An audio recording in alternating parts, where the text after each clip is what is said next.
Welcome students, 9th standard, subject Social Science, Geography, Unit 1, topic Geomorphic Processes.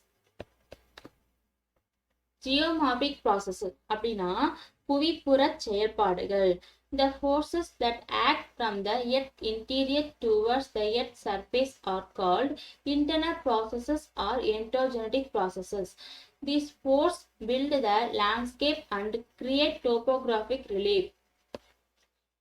இந்த earth இன்டீரியர்ல ஒரு force earth surface நோக்கி செயல்படும். அதுதான் நம்ம இன்டர்னல் ப்ராசஸஸ் ஆர் எண்டோஜெனடிக் ப்ராசஸஸ் அப்படின்னு சொல்றோம். இந்த ஃபோர்ஸ் பூமியோட நிலப்பரப்புல பல நிலத்தோற்றங்களை உருவாக்கும். The forces that act on the surface of the earth due to natural agents like running water, glaciers, winds, waves, etc. are called external processes or exogenetic processes. இது இந்த water, glacier, winds, waves இதெல்லாம் இருக்குல்ல, இது மூலமா பூமியோட மேற்பரப்புல ஒரு ஃபோர்ஸை உருவாக்கும். அதுதான் நம்ம எக்ஸ்டர்னல் ப்ராசஸர் ஆர் எக்ஸோஜெனடிக் ப்ராசஸஸ் அப்படின்னு சொல்றோம். The external processes steer the landscape down into relatively low elevated plains and shapes the landform created by endogenetic processes. இந்த வாட்டர், கிளேஷியர், விண்ட்ஸ், வேவ்ஸ் இதெல்லாம் இருக்குல்ல, இது நிலத்தோட மேற்பரப்பை அப்படியே அரித்து தாழ்நில சமவெளியில அதை அப்படியே படிய வைக்கும். அப்புறம் படிய வச்சு அது தாழ்வா இருக்கிறது என்ன பண்ணும்னா உயர்த்தும். அப்புறம் இன்டர்னல் ப்ராசஸால உருவாக்கக்கூடிய வடிவமைப்பை கொடுக்கும். இதைதான் நம்ம எக்ஸ்டர்னல் ப்ராசஸர் சொல்றோம். அதாவது இன்டர்னல் ப்ராசஸர்னா ஃப்ரம் தி எர்த், external processனா on the surface.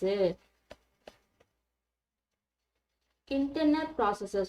Internal processனா அகச் செயற்பாடுகள். The internal processes generate heat and exit material from deep below the earth crust. Internal radioactivity is the principal source of power for this process. பூமியோட ஆழத்துல heat இருக்கும். அந்த ஹீட்டால அங்க இருக்கக்கூடிய மெட்டீரியல்ஸ்லாம் அப்படியே வெளியில கொண்டு வரும். இதுதான் நம்ம இன்டர்னல் ப்ராசஸஸ் அப்படின்னு சொல்றோம். இது இந்த இந்த வெளியில கொண்டு வரது பத்தியா, இதுக்கு எது முக்கிய காரணமா இருக்குன்னா இன்டர்னல் ரேடியோ ஆக்டிவிட்டி தான் முக்கிய காரணமா இருக்கு. Plate tectonics. The lithosphere is divided into a number of huge slabs of rocks called tectonic plates. இந்த லித்தோஸ்பியர்லாம் பெரிய பெரிய பாறைகளால் ஆன தட்டுக்களால் உருவாக்கப்பட்டது. இதுதான் நம்ம tectonic plates அப்படின்னு சொல்றோம். These tectonic plates are divided into major and minor plates. இது இந்த tectonic plates two types-ஆ டிவைட் பண்றாங்க.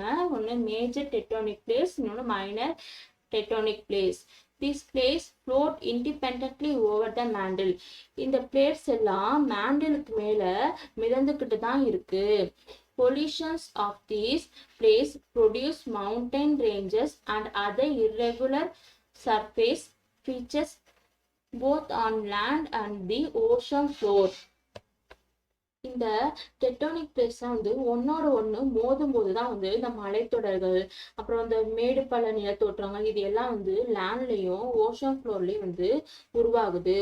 This phenomenon is called plate tectonics. This phenomenon is called plate tectonics. இதான் நம்ம tectonics movement சொல்றோம். The movement of tectonic plates is due to thermal energy from the mantle. இந்த tectonic plates-லாம் move ஆக எது காரணமா இருக்குன்னா mantle இருக்க தெர்மல் எனர்ஜி தான் காரணம். Now we have a better understanding about the plate movements and its relation to earthquake and volcanic activities. இந்த புவி அதிர்வு, எரிமலை வெடிப்பு இதெல்லாம் இந்த புவி தட்டு இருக்குல்ல, அந்த டெக்டோனிக் பிளேட்ஸ் இருக்குல்ல, அது மூவ் ஆகுறது தான் காரணம் அப்படின்னு சொல்றாங்க. Types of plate boundaries. அதோட வகைகள் பார்க்கலாம். கன்வென்ஷன் பவுண்டரி, அதாவது இணையக்கூடிய எல்லை. Here the plate moves toward each other and sometimes a plate sinks under another. The location where the sinking of a plate occur is called a subduction zone. Example, Fold Mountain, Himalayas. அது ஒரு சில புவித்தட்டுலாம் என்ன பண்ணும், ஒன்னோடு ஒன்று மோதும், இல்லைன்னா என்னன்னா ஒன்றுக்கு அடியில இன்னொன்று சொருகும். இதுதான் வந்து நம்ம கன்வெர்ஜென்ட் பவுண்டரி அப்படி சொல்றோம், அதாவது இணையக்கூடிய எல்லை அப்படின்னு சொல்றோம். இதுக்கு எக்ஸாம்பிளா என்ன சொல்றாங்கன்னா ஃபோல்டு மவுண்டைன், அதாவது மடிப்பு மலைகள் அப்படின்னு சொல்றாங்க. இந்த டயக்ராம் பாரு, இந்த பவுண்டரி வந்து ஒண்ணுக்கு ஒண்ணு மோதும், இல்லைன்னா வந்து என்னாகும், ஒண்ணுக்கு அடியில இன்னொன்னு சொருகும். இததான் வந்து நம்ம கன்வெர்ஜென்ட் பவுண்டரி அப்படின்னு சொல்றோம். நெக்ஸ்ட் டைவர்ஜென்ட் பவுண்டரி அப்படின்னா விலகக்கூடிய எல்லை. Here the place pull away from each other, a magma pushes up from the mantle. Example, mid Atlantic ridge. அதாவது இந்த புவி தட்டுலாம் இருக்குல்ல, ஒண்ணு விட்டு ஒண்ணு விலகும் போது என்னாகும், மேண்டில் இருக்க மேக்மா வெளியில வரும். இதுதான் வந்து நம்ம டைவர்ஜென்ட் பவுண்டரி அப்படின்னு சொல்றோம். அதாவது இந்த டயக்ராம் பாரு, இந்த ரெண்டு பிளேட்ஸ் இருக்கு, இது ஒன்னை விட்டு ஒண்ணு விலகும் போது என்னாகும், மேண்டில் இருக்க மேக்மா வந்து வெளியில வரும். இதுதான் வந்து டைவர்ஜென்ட் பவுண்டரி அப்படின்னு சொல்றாங்க. இதுக்கு எக்ஸாம்பிள் என்ன சொல்றாங்க, மிட் அட்லாண்டிக் ரிட்ஜ் அப்படின்னு சொல்றாங்க. நெக்ஸ்ட் கன்சர்வேட்டிவ் டிரான்ஸ்ஃபார்ம் பவுண்டரி, அதாவது பக்க நகர்வு எல்லை. Here the plates slide horizontally past each other. Example, San Andreas fault. அதாவது இந்த புவித்தட்டுலாம் வந்து ஒன்னை விட்டு ஒன்னோட ஒன்று வந்து பக்கவாட்டில் நகருவோம், அதாவது ஹரிசாண்டலா வந்து மூவ் ஆகும். இதுதான் வந்து நம்ம கன்சர்வேட்டிவ் டிரான்ஸ்ஃபார்ம் பவுண்டரி அப்படின்னு சொல்றாங்க. இந்த டயக்ராம் பாரு, இந்த ரெண்டு பிளேட்ஸ் இருக்கு, இது ஒன்னை விட்டு ஒன்று ஹரிசாண்டல்ல மூவ் ஆகும். இதுதான் வந்து கன்சர்வேட்டிவ் டிரான்ஸ்ஃபார்ம் பவுண்டரி அப்படின்னு சொல்றோம். Next movements of continental plates. Due to lateral compressional forces, the plates are forced to move upward and downward. This is called folding. அதாவது லேட்டரல் கம்ப்ரெஷன் ஃபோர்ஸ்னா வந்து கிடைமட்ட அழுத்த விசை. ஸோ இது மூலமா புவித்தட்டுக்கள் மேலேயும் கீழேயுமா நகரும். இதுதான் வந்து நம்ம ஃபோல்டிங் அப்படின்னு சொல்றோம். Mountain formed by folding or called fold mountains. இந்த மாதிரி இந்த ஃபோல்ட் இருக்குல்ல, அது மூலமா வந்து உருவாகிற மவுண்டைனை தான் வந்து நம்ம ஃபோல்ட் மவுண்டைன் அப்படின்னு சொல்றோம், அதாவது மடிப்பு மலைகள் அப்படின்னு சொல்லுவோம். The process of folding creates lofty mountain ranges such as the Himalayas and the Alps.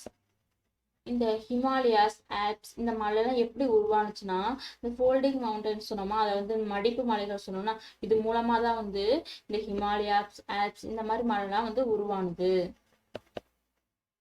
According to plate tectonics, the plates are in constant motion with an average rate of few centimeter per year.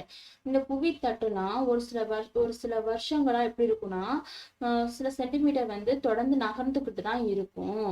The movement might seem slow, but over million of years, the plates and the continents riding on them move a long way. இந்த மாதிரி move ஆகுறது ரொம்ப சின்ன அளவா நம்மளுக்கு தோணாலும், பல million வருட இடைவெளி நம்ம பாக்குறப்ப எப்படி இருக்குன்னா, ரொம்ப தூரம் நகர்ந்திருக்கத நம்மளால உணர முடியும். For example, about 250 million years ago, the Indian plate was a part of the Gondwana land, which comprised of modern Africa, Australia, Antarctica and South America. அதாவது 250 வருடங்களுக்கு முன்னாடி, அதாவது 250 மில்லியன் வருடங்களுக்கு முன்னாடி நம்ம இந்தியன் புவித்தட்டு கொன்வனா நிலப்பகுதியோட ஒரு பகுதியா தான் இருந்துச்சு.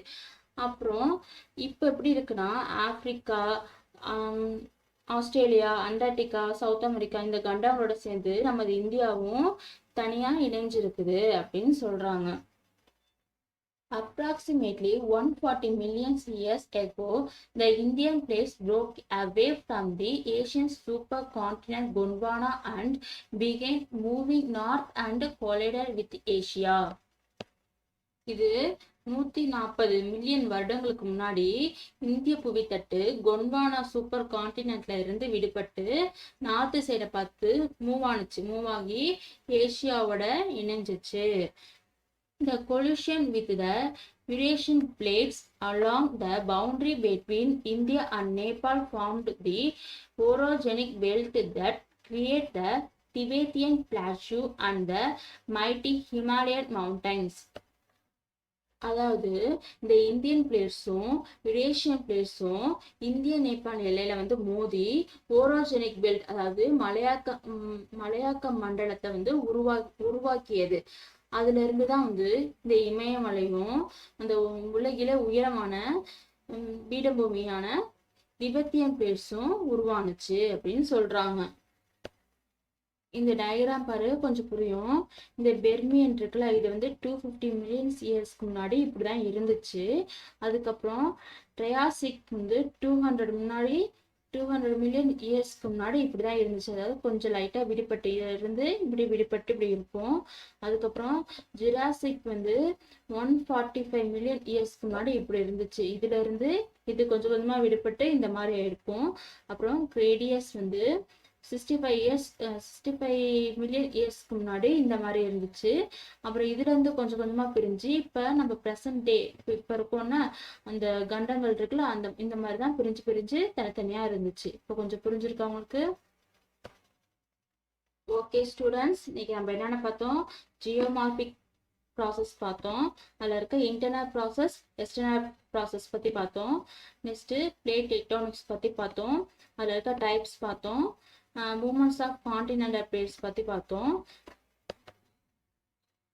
Thank you student.